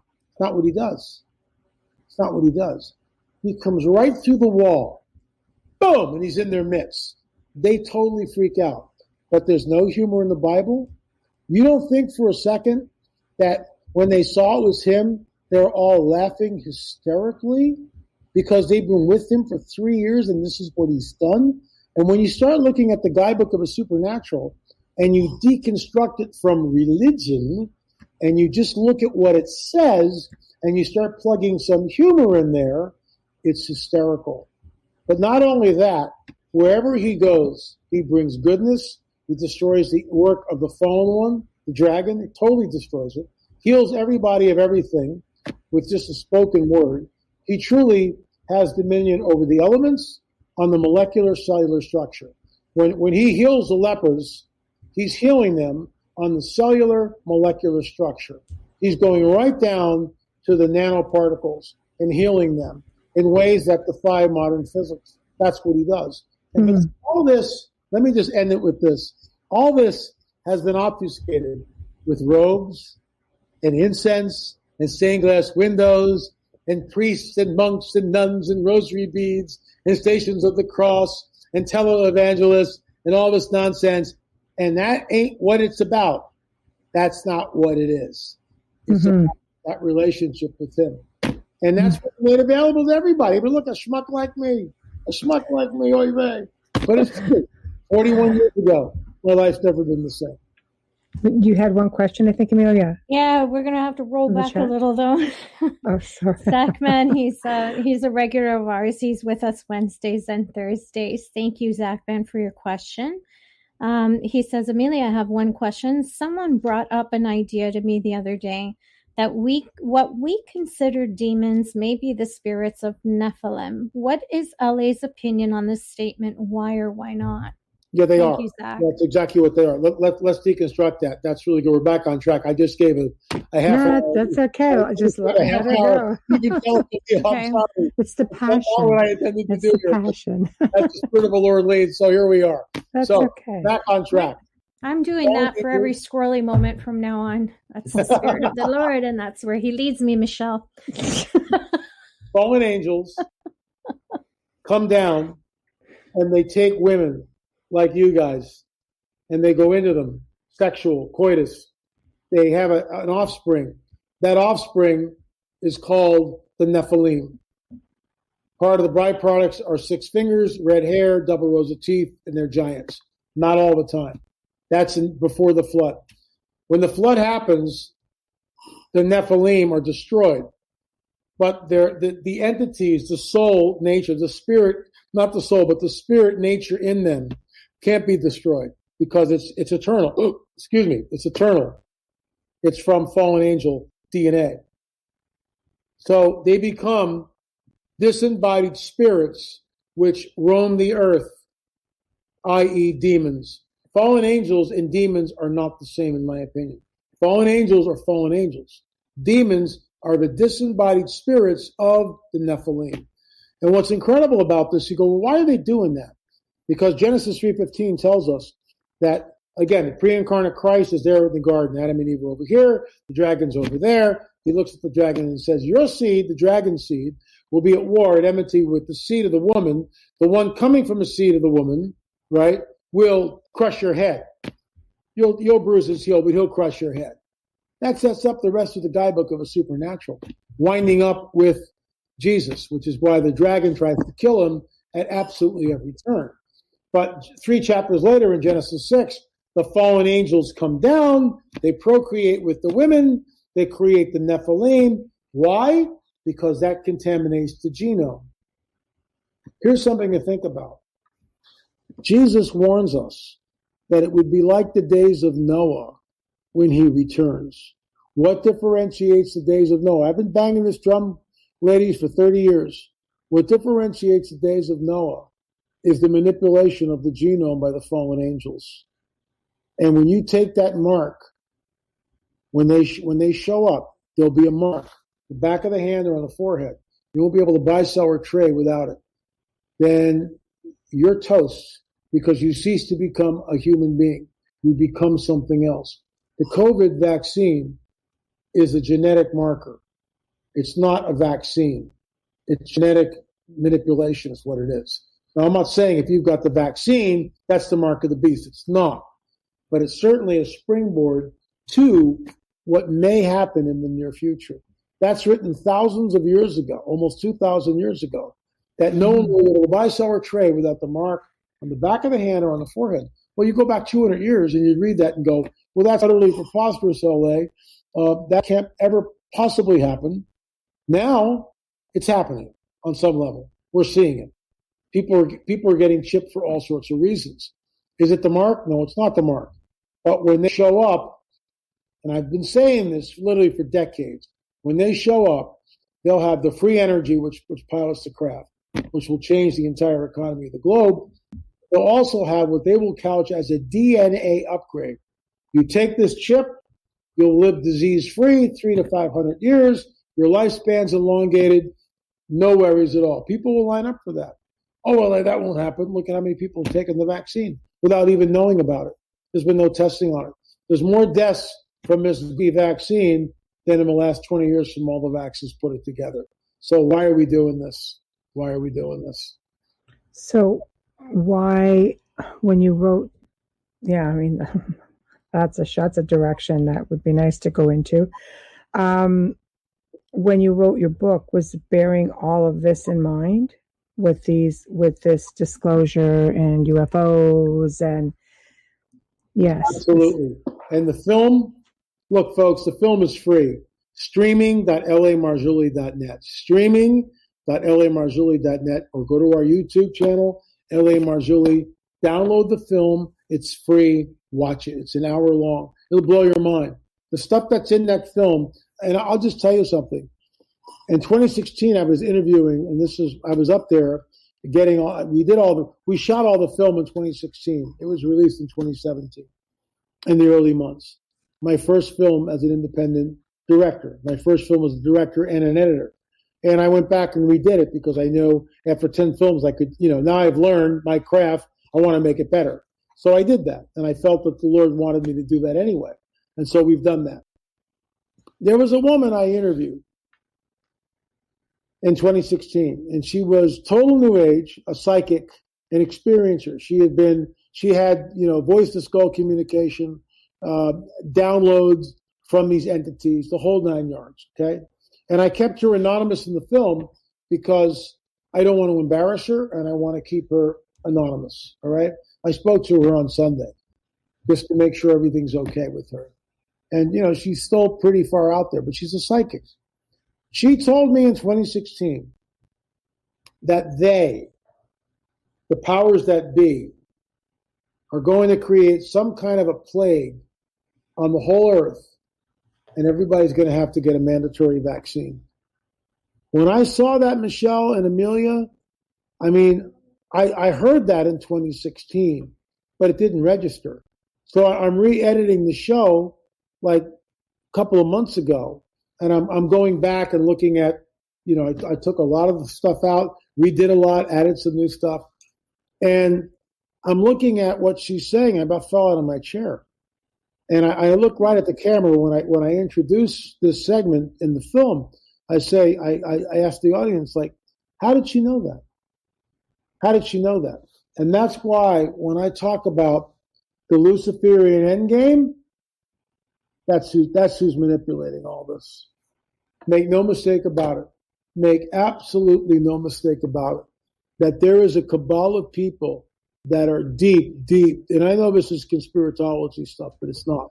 They are deep into the Luciferian agenda, and they are serving the dragon, absolutely serving the dragon. Is that figure known as the Antichrist still here or on the planet? Possibly, very possibly. Do they know who he is? Not yet. He hasn't revealed himself, but he will soon, in my opinion. And I find it chilling and sobering at the same time. Yeah, it's frightening, which brings me to this question. When you look into your guidebook and it speaks about, people disappearing, and you're basically talking about, in these specific cases, it's, they're being taken aboard a craft and they're describing it. Christians would call that a rapture. Do you think, in a way, are people going to be taken aboard crafts, per se, when end times come, or where do you think they're going to go? Well, this is what we're told, and we don't know the mechanism of this. Right. And I talked to I've had lengthy discussions about this. How does he do this? Right. I'll quote you the scripture. He basically says, and it's paraphrasing here, that do not be troubled by word or letter, that the day of the Lord has come, and are gathering to him, that they will not happen until the apostasia happens, and then the man of sin will be revealed. And it talks about us gathering to him. It also says that we shall not all die, but some of us who remain here will be caught up in the air at the sound of a trumpet. The dead in Christ will rise first, and then we who are alive will rise up and meet him in the air. Now that's wacky. That's beyond science fiction. Let's be honest. That is the craziest thing you can possibly come up with, right? Beam me up, Scotty, right? I mean, that's what it is. That's what it is. But maybe, have you thought maybe he's an interdimensional being, and there is that city? Enoch talked of that sort of a city. Absolutely. Oh, there's a city there. Absolutely. Right? Maybe that is what most people describe as E.T. I don't know. It's a fine line. But E.T., extraterrestrial, anything that does not originate on this planet is by definition an extraterrestrial. Okay, Jesus, I'll give you that. Jesus is an extraterrestrial. Part of his DNA is extraterrestrial. I mean, he is. There's no doubt about that. Right. I get that. The angel that appears to Daniel is an extraterrestrial, but not in what we think, not in the grays or from Zeta Reticuli. There's a biblical framework in which all this stuff happens. That's why it's the guidebook of the supernatural. So I'll tell you a story. I told you the first one. 41 years ago, I was taken. I've only been taken twice in 41 years, okay? And it's not like, when the grays come in, it's not that way. Not like that, no. Yeah, like, all of a sudden, I'm on there on the white horse holding the mane. How's that work? I'm getting ready to go and take a shower. I'm getting ready to go in the shower. All of a sudden, I'm not there anymore. I'm not there. I'm completely translated out of my body. I mean, in the body, out of the body, I have no idea. But there I am, once again, in another scene. I'm looking around. As far as I can see, there's a throng of people, a great throng of people. We're not all packed in like sardines. Oh my gosh, I'm packed in like a sardine. Not like that at all. There's space between us. I'm by myself. I can't tell you what I'm wearing. I can't tell you who's next to me. Some of that is just blocked. Just like the white horse. Were there women there? I don't know. Were there men there? I don't know. I can't tell you. Were you wearing a sword? I don't know. It's blocked. You don't get that. You get some of it, but not all of it. So I'm there, second one. I'm there in a huge throng. As far as the eye can see, everyone is facing the same direction. I'm not in the front row, by the way. I'm like just part of the multitude. Second one. Second two, I realize, so it's 1, 2, 3, that quick, and then I'm back. 1, 2, 3, back. Second one, there's the throng of as far as the eye can see. Second two, there's a holy reverential silence that permeates the entire scene. Everyone knows, including me, exactly what's happened, where we are. No one's questioning anything. And when I say holy, it's holy. Everyone is almost afraid to move because of where we are and what's happened. Second 3, I go like this. My hands are up in the air, and I look down at my solar plexus, and I realize that my sin nature is gone. It's gone. It's not there anymore. It's gone. I'm totally free. It's not there. It's just not there. So even as a born-again, spirit-filled Christian, I drag the old man around with me. This battle between flesh and spirit continues. As long as I'm alive here in the flesh, there'll be that war, constant war. And go ahead.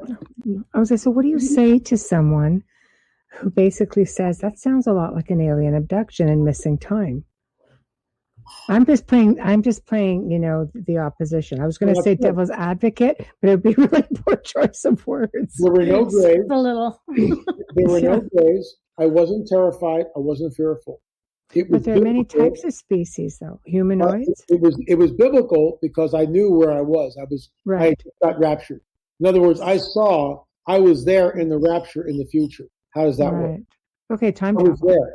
I was there for 3 seconds.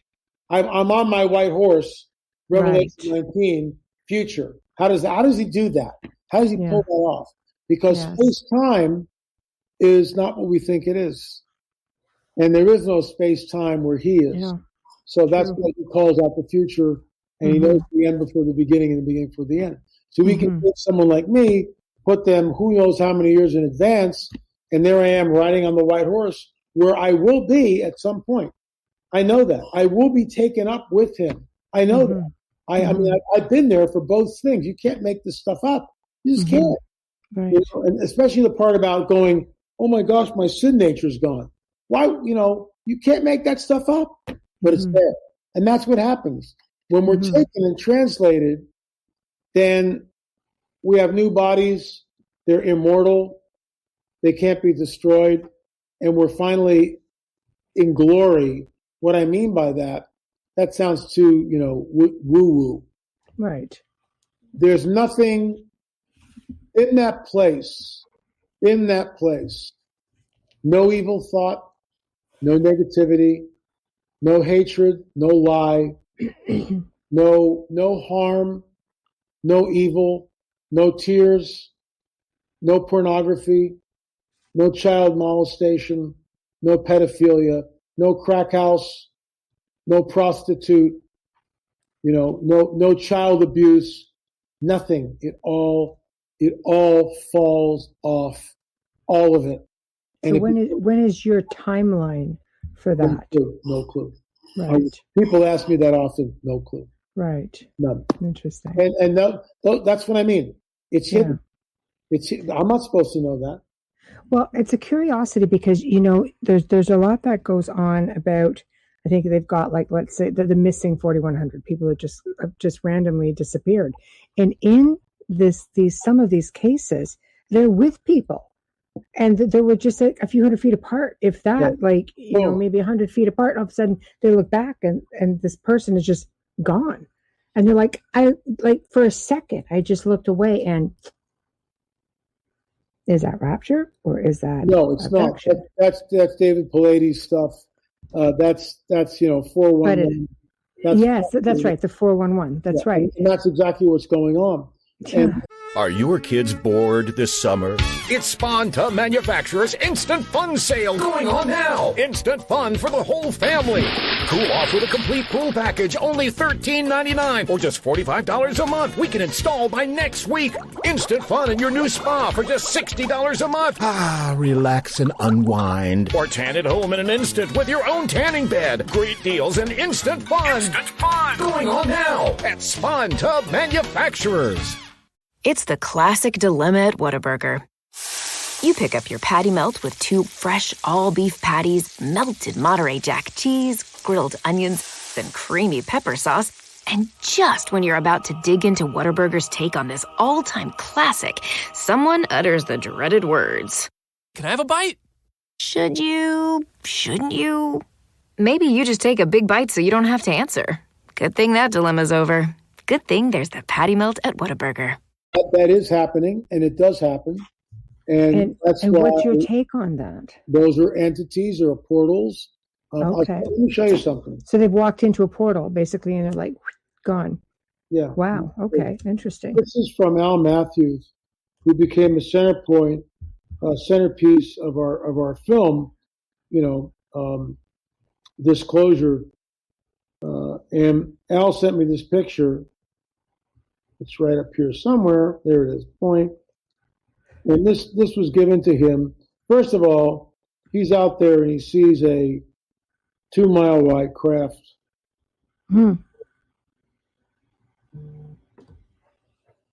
It's just a light in the sky. Right. Okay. Yes. Wow. That's pretty substantial. But then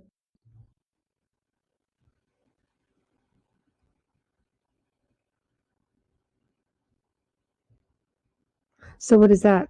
Oh. Right there. Well, then that would. Oh my gosh. Wow, that is pretty super cool. That is pretty amazing. Look at the mouth area. Oh, wow. It's essentially Cro-Magnon. Yeah. Wow.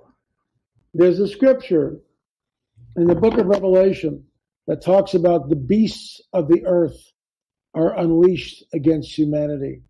What I just showed you, the Greek word is therion. That's what that is. I've heard that. Yeah. That's what that is. Wow. Yeah, exactly. So that's a whole other show. My gosh. It just goes on and on. Ladies, I've been doing this. This is all I do. I mean, I tell people, Scully and Mulder, that's a show, and they're actors. I'm not an actor, and I'm out in the field. I'm going to a place, undisclosed location, where they've got this man decades ago has metal from a disc. And we're going to get that metal tested. This is the real X-Files here. This is what we do. So they're not, we've determined the crafts, for the most part, are not from here. What is your take on that then? With your, considering your belief system, what do you do with something like that? They are interdimensional entities. Jacques Vallée said that. Right. Yes. Said that they were interdimensional. And that's exactly what they are. They're interdimensional. They pop in, they pop out. They can manipulate space, time, matter, and energy. And the fire physics. So they could definitely, okay, so it could be little green men, for all we know. Except they're gray. That's right. And they have a very nefarious agenda. Right. Always. Right. And yeah, well, it's doubtful Disclosure will give us that, but that was fun. No, not yet. That's not what that's going to, they're going to, couch it. They don't want to alarm the masses. Right. This is the coming great deception. This is it. This changes everything. How are you going to control how the rest of the world hits Disclosure? They're not going to hold on. That's true. They're not going to hold on to what? The rest of the world will give out more disclosure, in my opinion, than the U.S. ever will, to be honest with you. I think China will hold back, and Russia's going to hold back as well. We'll have to just see what rolls out. Yeah. But it is being rolled out. Mm-hmm. Well, we've kept you longer than you were supposed to be here, but it's just fascinating stuff. Why don't you tell everyone how to find you, promote what you want to promote, get it out there so we can let you go. We're not making any money off this film. Right. So you go to streaming.lamarzulli.net. You download it for free. You watch this film. This is the film you want to watch. UFO Disclosure, Coming Great Deception of Luciferian Endgame. It's free. Why am I doing this, you ask? Well, because the information is way too important. No strings attached. if you want to donate to what we do, that's fine. We're working on part 2. We're not asking you to do that. Watch the film. Can they find Lost Civilizations, your new film, here Lost also? Civilizations is there on streaming.lamarzulli.net. Streaming.lamarzulli.net. Lost Civilization, which we didn't even talk about tonight. I know. And your YouTube channel, how to get your books. YouTube is L.A. Marzulli, and I do a daily show, Politics, Prophecy, and the Supernatural Report, 5 days a week, Monday through Friday. And we'll have to get back and talk about Lost Civilizations, but I was really excited about that film, and it's sort of taken the back seat because of UFO disclosure. So, we would love to have you on. You're always welcome. Let's do it. Just let's do it. Michelle, and we'll set it up. Okay? I'll do that. Sure. I'm gonna give you a special date just so we can talk about Lost Civilizations. Please. And then we can include the Nephilim stuff in there also. How does that sound? Great. That sounds wonderful. I like it. So I don't know what's binging at me, but thank you. Thank you for coming, and I will be in touch. Thank you so much. Take care. All right, guys. Take care. Thank you, Ellie. Have a good night. Yep, you too. Thank you. Bye. Now, see, that is definitely a perspective that I have personally never heard. So coming from somebody who's so versed in so many different topics, that was like, wow, that was an eye-opener. But again, I enjoyed watching him today. That is very, there's a lot of emotion and powerful emotions behind that. And I love that, because part of this whole disclosure thing is, how will people of faith handle stuff like this? There's some people who don't really think about it one way or another. There's some people who, may reach out more for their faith. They may gravitate more towards it, whether it be out of fear or whether they personally just think, no, you know what? There's something more to it. It's hard for myself. I'm not a religious individual by any means. And I have had experiences with extraterrestrials, and I've been seeing crafts my entire life. So yeah, I agree, Brad. Never heard it that way either. It was interesting. But with that being said, I don't know. What's your take? How do you think people of faith will handle disclosure? Me?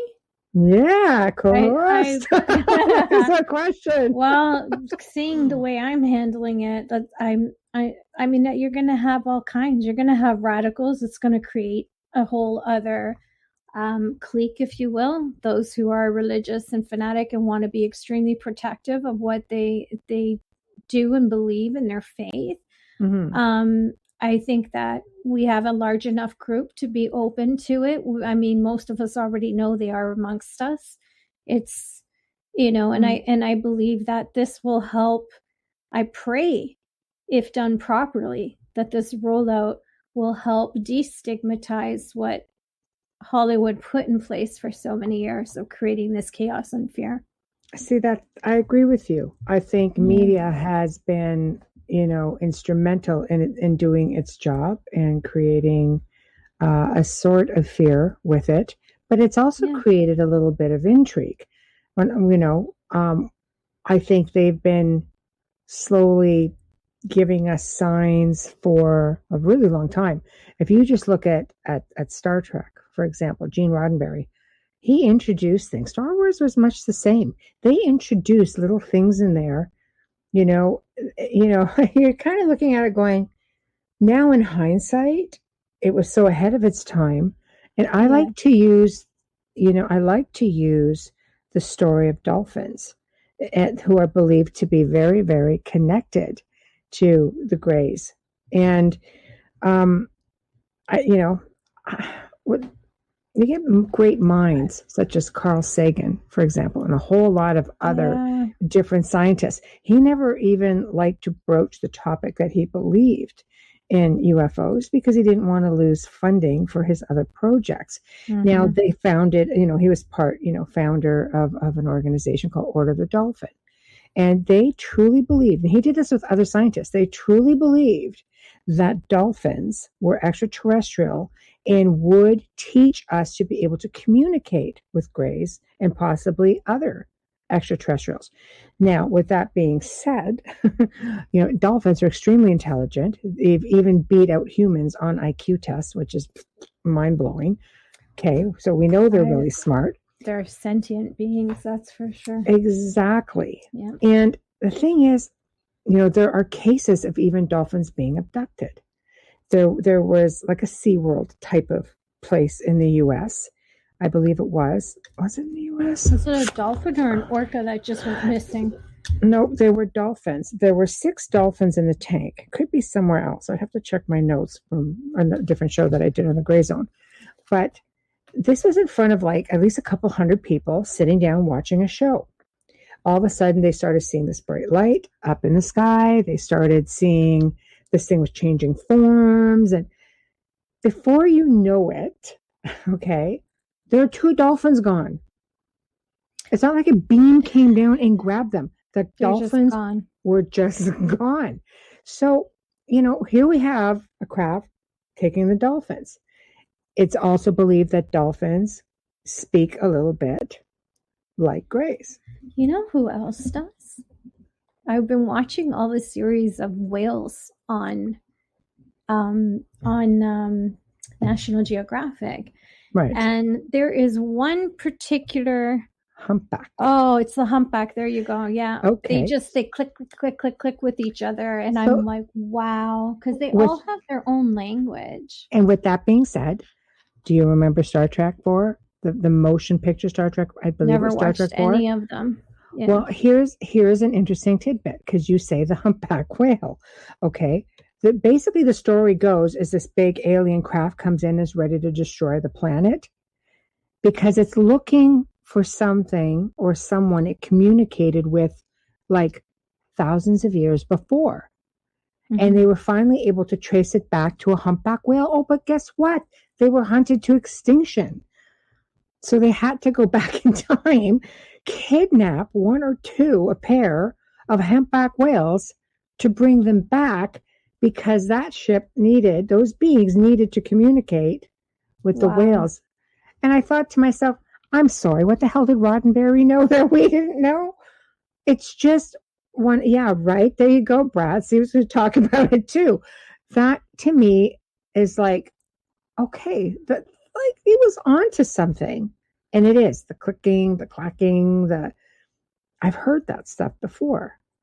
And it's like, so I don't know. It's hate to break your heart, Zach. I've never watched a Star Wars episode either. I'm literally Penny on The Big Bang Theory. Never seen nothing. See, I'm the other way. I have pretty much seen all that. I've always, like many people, had that. I think we all have that curiosity about space. I remember as a child watching a show called Project UFO. That's a freaking old one, okay? And I would sit there because I grew up north, so the skies are always clear. You would always see things. I grew up seeing crafts. And I would just sit there and wait. And I would look up and I would always wait to see them, not really knowing why, what the interest was. Or who was in there. Never really thought about who was in it. I think it was so much at that age, just looking up and going, oh, I'd really like to see one go by.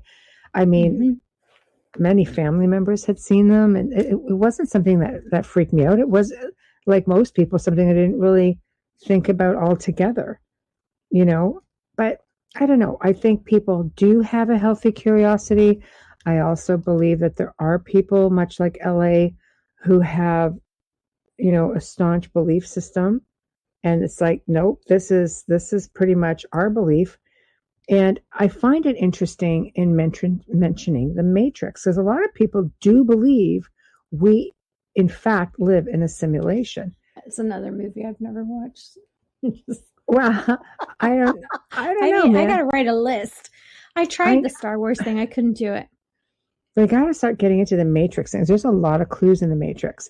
And there's a lot of people that think, no, we do live in a simulation. I'm like, is it kind of like the Truman Show? I know I'm name dropping a lot of shows right now, but honestly, I really do think, as we near disclosure, and we're all sitting there expecting, I don't know what people expect, Like, it's not like they're going to drop one on our lap. It's not that they're going to like start saying, yeah, hey, we've got one of these, or yeah, we've They're got going to these. give you very little.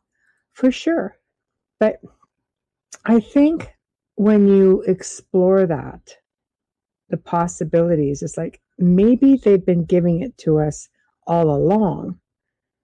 You know, realistically speaking, the ancients have been talking about extraterrestrials and aliens being on this planet for thousands of years. I mean, thousands.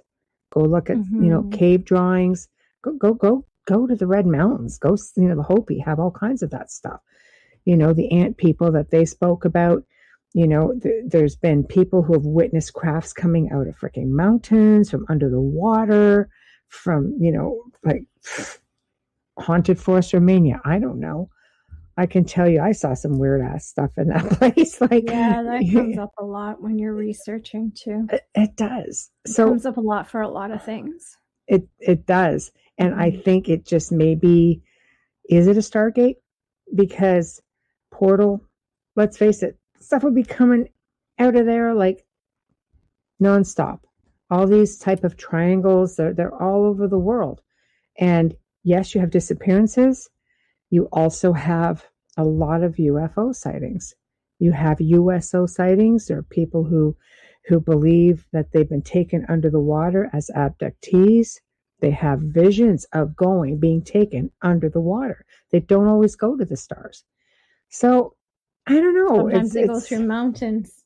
Exactly. I firmly believe that they're already here and they're amongst us, and they have their different worlds, whether it be underwater, through a mountain, or another dimension. I mean, we see a lot of portals in our work. We never believe that it's just a demonic who could use a portal. It's just, there's so much, it's going to be a big pill to swallow for some, and it's going to take time. And that's why I guarantee you the government is not going to be rolling out the information the way maybe MUFON or National UFO Center is hoping and praying for.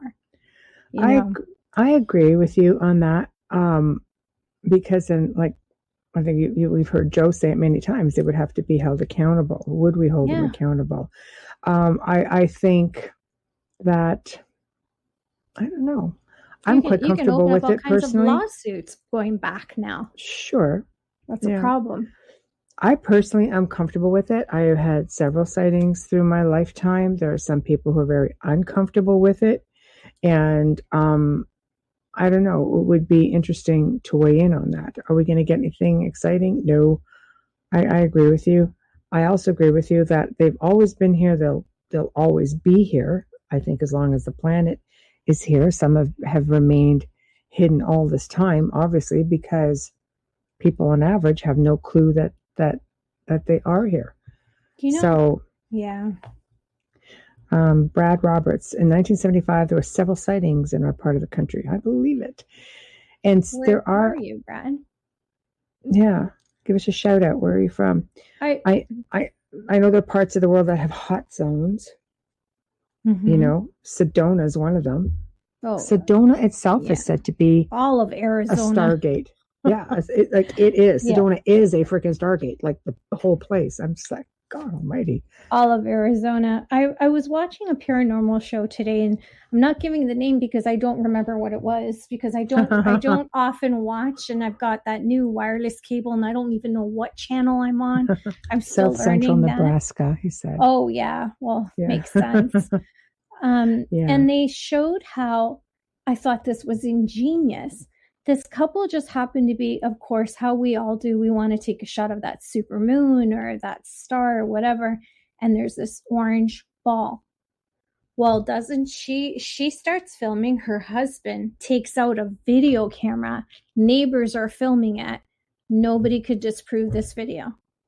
That's the way to do it. And they made a suggestion. If you have more than one camera phone, do it.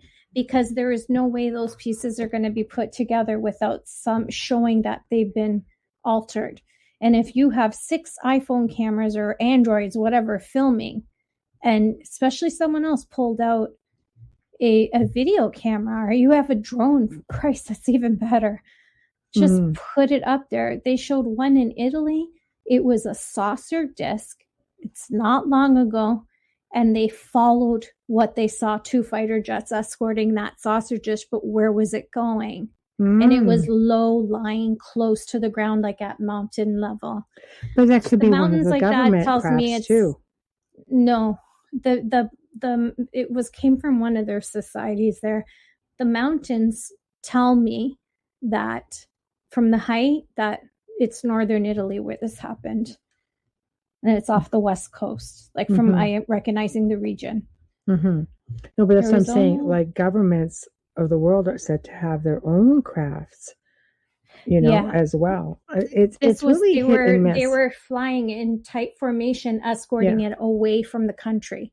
Right. So it was very close. Right. Zachman writes, Arizona is definitely a hot spot for paranormal and spiritual energy from what I have found. I have to get out of Maricopa County to experience it. Excuse me, you should. I'm dying to go there. And Brad, you made an interesting observation with the drones as well. How it was a really big, mystery sightings, last year. But since COVID hit, he said the drones have actually disappeared. They don't have all those sightings anymore. Go figure. I don't know. I'll leave that Figure right there. that one out. But I do know getting to do back with to towers? right. But I will make mention, popping back to the paranormal for a moment, and many of the people that I've worked with through the years, who have had alleged, and I will say alleged only because it's not.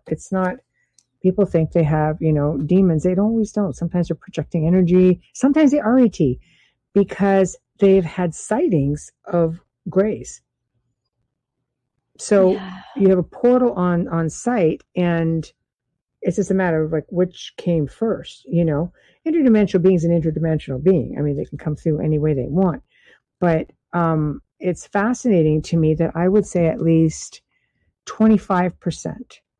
Okay, so a quarter of the people that I've worked with over 18 years have, and I only work malevolent cases, just, to give you a bit of insight into what I do, have had grays sightings in their homes, which tells me abductees, which tells me maybe not demonic. So, we really have to weigh all that out. I think it'll be interesting to see if people gravitate further towards their faith. Will they gravitate away from it? Because some people are gravitating away from it. But since all of this pandemic, I think other people have firmed up with it a little bit more. So if you're not into, unidentified aerial phenomenon or UFOs, then what? Yes. Okay. Thanks for that. Joe, you look lovely tonight, but yes. I think something you're eating is causing some strange effect to your face. I know you need to put on some weight. But yeah, I think it's definitely interesting. And Brad says, looking at overlying maps of drone sightings and COVID breakouts, it is an amazing coincidence. Think not, because I don't believe in coincidences personally. No, neither do I. Right. But I don't know. With that being said, they're already saying that they are delayed in their possible deadline of the end of June for their disclosure. Right. Love your new look, Joe. There we go. From Zach. It's like, it's not a new look. It's not Joe. Yeah. He's like, what? What did that spice do to you? It's hot. It's like something he ate. I think so. See what happens when you eat all that weird meat? Yeah, right. That's eating weird shit. That's exactly what it comes down to. Like that. You gotta look like Joe. Oh, I see. That's no violence. This is a family show. Stop even to the your ET. Your head. Even to there we go. That's better. We'll just dress him up. In the hat, and I put one on, and I look like I'm on drugs. Yeah, we'll just dress him up, and there we go. It's a little better. He's got his own little cap, his little tam. So, but I don't know, guys. But with that being said, we are slowly nearing, the end of the show. So I will sign us off, and I really appreciate you guys all chiming in with your comments and your questions. It always makes our show that much better. So, of course, now we are at the end of the show. I thought it was a great segment. Big thank you to Mr. Elia Marzulli for tuning in. Big thank you to Joe, especially for the theatrics at the end of the show. It was great. And the beginning that you don't see. I know. So please remember to stop by the International Public Radio, UFO Paranormal Radio, YouTube channels. Guys, subscribe. Sorry, can't remember. I got to stamp that thing in my freaking head just to remember it. And while you're there, show us some love. Go on over to the Outer Realm on Facebook and on Instagram. Give us a like. We'd appreciate Invite it. your friends. There please. we go. Yeah, invite your friends. Exactly. Like 2 million people listening. Exactly. And yeah, thanks, Zach. Thank you, Brad. Thanks, Wayne. Thanks, everybody. Leah, everybody who tuned in. If you do want to see a specific guest or topic addressed on the show, if you think you'd like to get on the show yourself, well, thanks to you too, Steve. And please just drop us a line at the Outer Realm Contact at gmail.com, the Outer Realm Contact at gmail.com. Let us know. We are booking into the new year. Sorry, we do book really quick. We get a lot of requests, so we're very fortunate. Tomorrow night's going to have another amazing show. We're going to be welcoming Dr. David Bettenhausen and Carla Bogney-Kidd to the Outer Realm for the first time. So it's like first time week. And they're going to be discussing reincarnation, which really is super interesting. I'm really anxious to kind of hear what they have to say. Oh my gosh, am I ever. I know. It's going to be fun. So get your questions ready and get your butts into chat. And I'd like to know about the reincarnation, and can you come back in a dog? Because I swear to you, my dog is my grandfather. I can tell you yes, based on because we have had people come on the show before, and basically she said yes, that her dogs have come back as dogs, and she's I believe it. I believe that essence is essence, and it can pretty much relocate. You come back as your dog, you'd be spoiled. Come back as my dog, you'd be spoiled. Well, my Nono's having a grand old time running this house and allowing us to live here. So there we go. See, there we are. That's all it takes. All it takes. So, whatever you're funny, Peacock's got it exclusively. Stream classic sitcoms like The Office, Parks and Recreation, and 2.5 Men. Plus, catch Peacock original comedies like AP Bio and Saved by the Bell. For all your exclusive comedy faves, go to peacocktv.com and get started. Checkers 2 for $10 Big Buford or Mother Cruncher combos are here. With your choice of 2 Big Bufords made with 100% beef patties and melted American cheese. 2 classic Mother Cruncher chicken sandwiches made with crispy white meat chicken and our signature squawk sauce. Or 1 of each with 2 orders of our famous seasoned fries and 2 refreshing drinks for just $10. This deal is as big as your day is long because double shifts call for double the delicious. After all, you've earned it. 2 for $10 Big Buford or Mother Cruncher combos only at Checkers.